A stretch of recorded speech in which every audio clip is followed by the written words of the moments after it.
Hello mga ka-person! For today's vlog, samahan nyo naman kami magsimba ng aking baby Hera. Araw nga ng linggo ngayon mga ka-person, kaya naisipan namin magsimba. Dahil aalis naman ng aming daddy for today's day off niya. Makikipagkita daw siya sa kanyang mga batchmate mga ka-person. Kaya ayun, pinayagan ko na rin mga ka-person dahil minsan lang naman ito.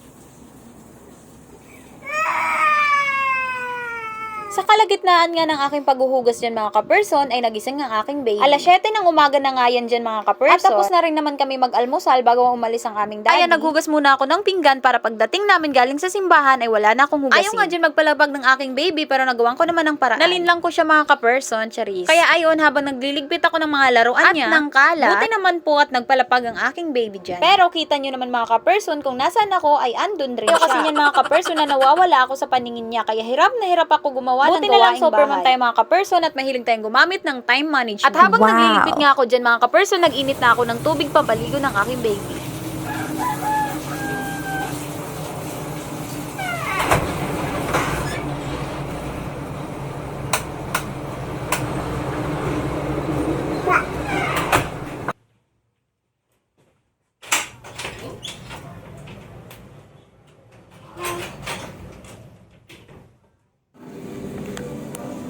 Magkukumute nga lang kami ngayon mga ka-person kasi wala ang aming daddy. Buti na lang mga ka-person, paglabas ko ng iskinita ay may nakita kaagad akong kaya ayun, sumakay na kami kaagad at hindi na naghintay ng mahaba. Pero pagkadating nga namin mga ka-person sa simbahan ay ayun, patapos na ang misa mga ka-person kaya nasad ako kasi hindi kaagad kami nakapagsimba. Kaya ayun, pumasok muna kami sa Jollibee para magpalipas oras. At syempre kumain na rin mga ka-person kasi gutom na kami.